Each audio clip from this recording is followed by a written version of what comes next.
karena filmnya bagus banget. Iya, Itu intinya. iya. Saya nangis. Om Doni kan ngaji.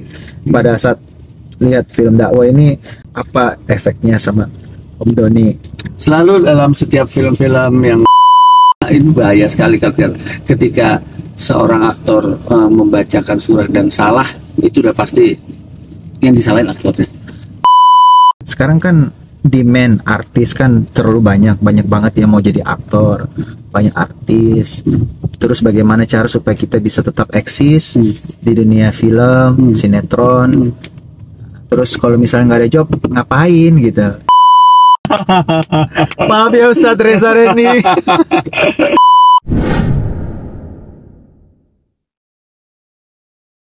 Langsung bersama pemeran dari Mas Satya nih. Ini yang bakal orang akan saya bersama beliau, Om Doni Damara. Om Doni sendiri ketika memerankan ini boleh dong cerita waktu dipilih di casting, apakah lewat casting atau langsung ditunjuk aja? Maros. Ditunjuk langsung Iya, tanpa casting. tanpa. Dan ketika memerankan Dan rata-rata kita Mas Yayu juga, almarhum Mas Yayu dulu juga, mereka pastinya tim itu udah punya beberapa lah di antara saya gitu. Terus Betul. kemudian tiba-tiba saya yang dipanggil juga, ya udah kita ngobrol-ngobrol dulu prosesnya dengan teman-teman di Pejuang Subuh, teman-teman di PPA Institute dan di FMR. Oh ya udahlah. bahwa kan gini, kan artis itu kan pergaulannya kan konon katanya itu lebih bebas dengan semua jenis karakter kan. Nah, ketika PPA, teman-teman dari FMM nih, film apa istilahnya? Filmmaker Muslim. Yes, mengajak Om Doni terlibat di dalam film dakwah kayak gini nih. Ini apakah yang pertama atau pernah sebelumnya sejenis film dakwah ini? Ada beberapa kali sih waktu itu, ya ada beberapa kali, ini bukan yang pertama kali sih, dan selalu saya kekhawatirannya adalah kalau misalnya saya harus melafalkan surat. Oh iya pernah. Oh ya, meskipun ya saya ngaji ya, Iya, benar. gitu, apalah, ya juz amal udah lewat lah ya.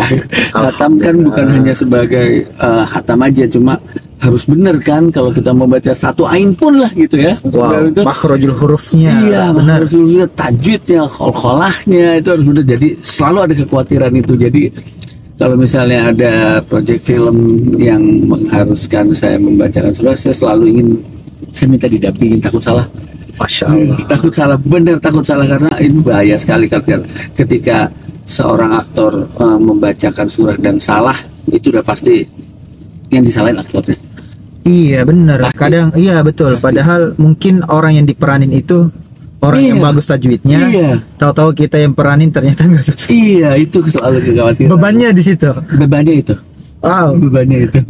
Nah, untuk PPC, apa yang beda dengan film ini pada saat juga diperankan sama waktu dinonton? Om, ini kan tentu beda posisi kita sebagai penonton Iya. dan posisi kita pada saat kita memerankan. Boleh dicerita? Waktu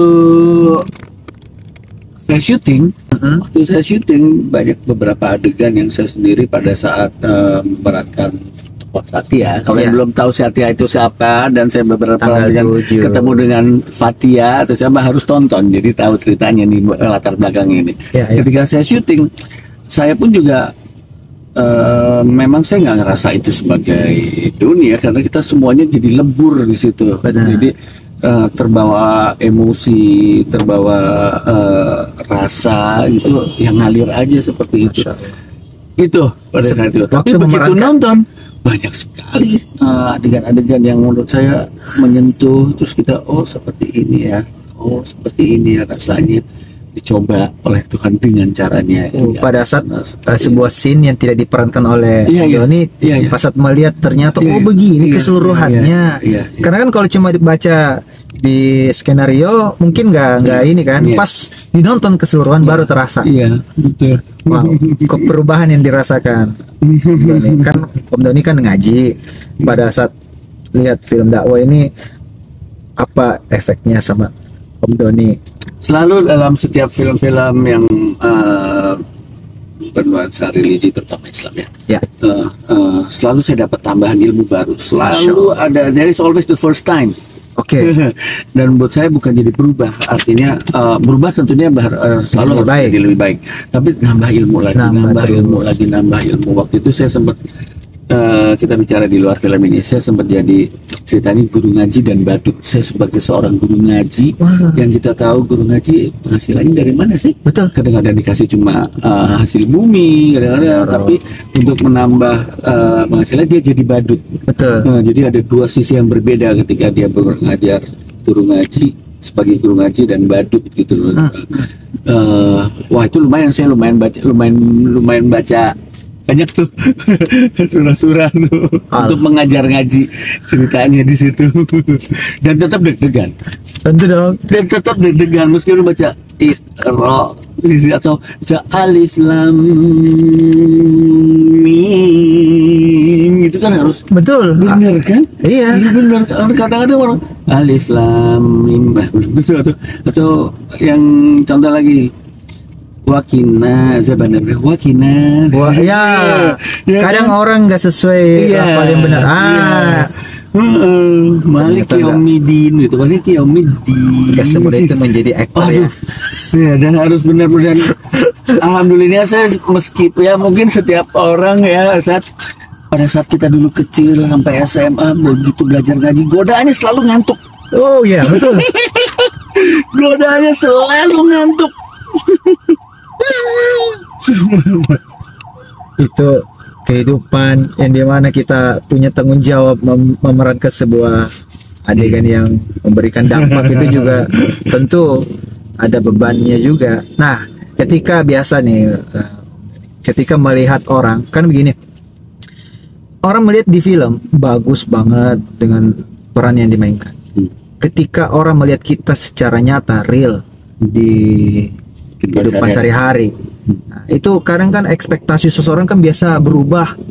Contoh ada orang yang memerankan filmnya kayak misalnya film tokoh, kayak kemarin kan ada yang memerankan tokoh, tahu-tahu misalnya dia murtad, alhamdulillah, iya kan? Itu gimana menyikapi kalau ada orang yang seperti itu? Kalau tadi pertanyaan Ustadz bagaimana tiba-tiba dia murtad, saya nggak bisa menyentuh itu sih. Ya. Atau mungkin dia tidak terlalu inilah. Kalau misalnya contohlah misalnya tiba-tiba di salah satu stasiun TV ada para pencari Tuhan. Oh ya, itu ya. Bagaimana orang yang berdakwah setelah dia melalui berliku-liku jalan, ya dia memang pada saat syuting tentunya melalui proses reading kan, script conference, script reading, workshop bagaimana ini. Tapi begitu di luar sehari dia menjadi diri sendiri. Gitu.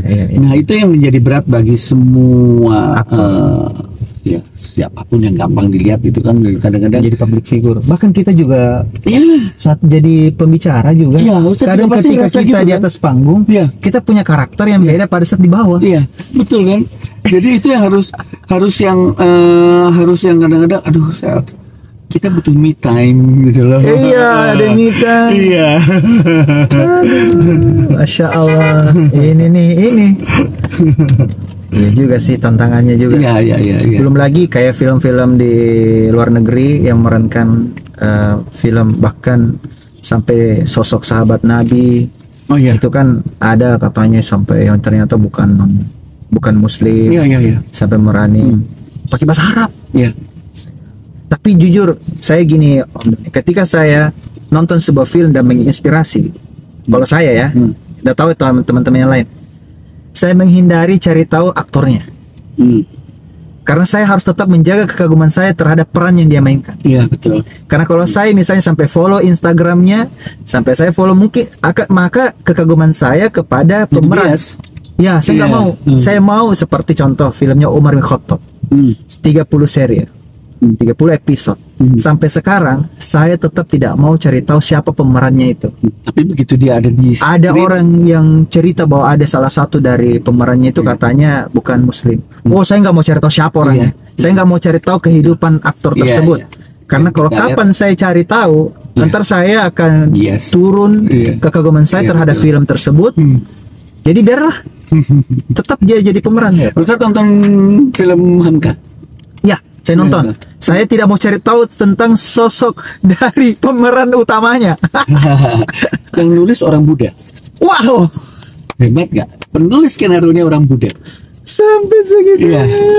Penulis skenario-nya orang Buddha. Bagaimana coba bayangkan dia bisa riset dan desain, mencari literatur tentang Buya, mencari literatur tentang Angkurasul gitu.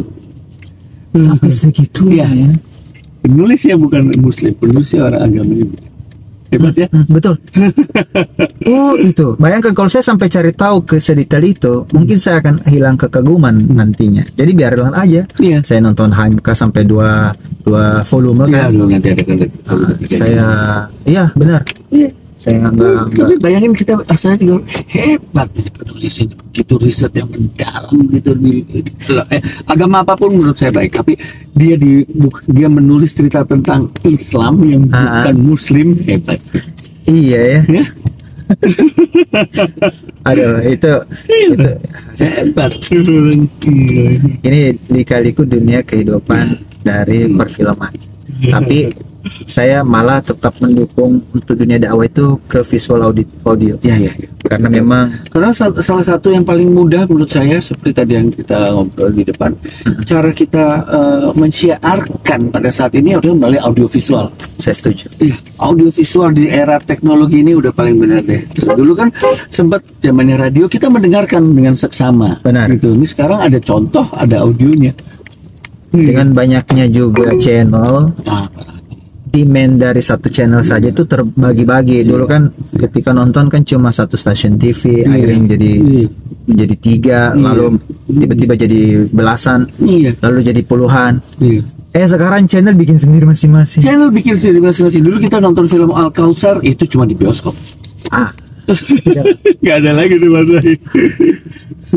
tapi bagaimana ini kan ada beberapa artis saya pernah wawancara Om, seperti Bobby Tince. Pernah kita sama-sama ke Turki.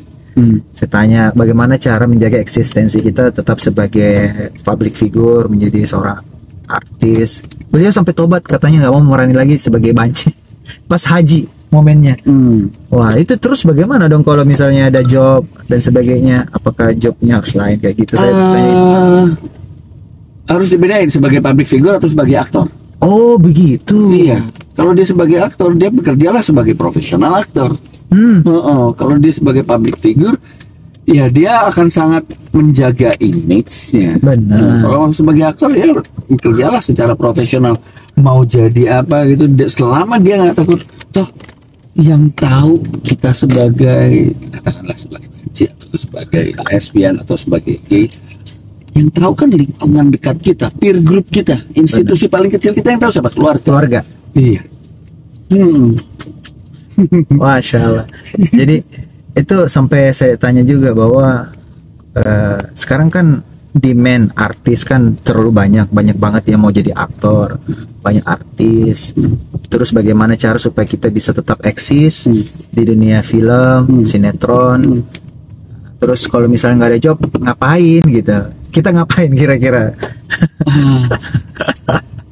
Alhamdulillah sih saya waktu itu kuliah saya selesai ya.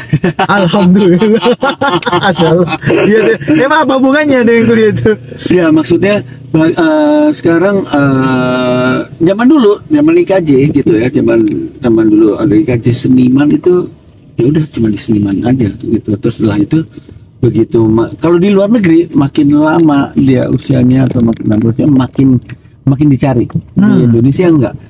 Karena banyak anak-anak muda yang instan. Oh benar. Itu. Ini baru-baru ada podcastnya siapa lagi ya? Deddy Corbuzier sama Joe Taslim. Ya. Joe Taslim mengakui bahwa kok makin susah ya cari orang yang mau meranin action. Walaupun ada tapi cepat banget hilang, kayak dia terlalu menjaga ini perfeksionis, nggak mau lecet dan sebagainya, sehingga kita terus Joe Taslim terus. Kalau Merani untuk lagi action dia terus sama siapa lagi tuh saat ada Kang Yayan Ruhian, ada Iko Wais, iya dia terus, kok nggak ada yang lain, ini kapan ada regenerasinya? Ya begitu sih katanya. Tanggung jawab sebagai aktor, begitu kamu terima naskah, begitu kamu terima skenario, begitu dipercayakan oleh sutradara atau produser, ya udah konsekuen dong. Jangan lo anggap itu sebagai risiko, harus konsekuen dong. Dan kalau misalnya dia tadi berangkat dari bilang Joe Taslim takut lecet, tuh harus jadi kan Gen Z ya, Gen Z kan lebih ini instan. Dan makanya kenapa ada instan? Karena sekarang di era digital amat sangat gampang, soalnya SEC, you snap your finger, dari bikin aja apa aja gitu. Tapi mereka nggak dibekali gitu. Sekarang udah banyak sekali ini gampangnya ya. Ada sanggar, ada acting coach, ada drama yang notabene itu suhunya semualah yang ngajar. Itulah bekalin itulah. Paling nggak kalau mau ada di dunia keaktoran. Jadi memang sebaiknya dan ada sampai mentor. Sekarang jangan malu bertanya gitu. Sampai saat saya pun segini ya udah explore diri terus, gali terus gitu. Analoginya gampang gini. Iya. Aduh, saya jadi bawel, tapi nggak kita sharing. Nah, kalau kita nyasar gimana? Ya bertanya sama siapa? Ya orang terdekat. Betul. Some people ada yang nggak mau bertanya gitu. Jadi enggak, aku tanya sama ini aja, mungkin dia lebih pintar. Enggak. Kalau kita nyasar, tanya aja di situ. Siapa yang pertama kita lihat? Iya, pertama kita lihat. Demikian juga kalau misalnya di lokasi syuting atau di area lain, misalnya nari, seni tari atau ini gimana gerakannya, tanya aja sama itu. Atau misalnya di area syuting, tanya sama tukang kabel, sama itu, dia setiap hari di lapangan. Benar. Tahu itu, nggak harus tanya ke senior atau apa, nggak ada kayak gitu. Belum tahu, senior juga tahu semua. Belum tentu. Ya. Berarti memang juga perlu mentor ya Om ya. Iya, jangan berjarak lah. Jangan berjarak. Saya serius nih, ini saya sebenarnya lagi belajar bikin sebenarnya adegan-adegan pendek di saya kan bikin konten. Jadi bisa dikatakan sebagai konten kreator. Lagi belajar acting yang kecil-kecil. Ya cuma 20 detik tetapi jadi satu konten yang lucu. Ini belajar langsung nih. Ini mentor langsung. Secara tidak langsung saya belajar.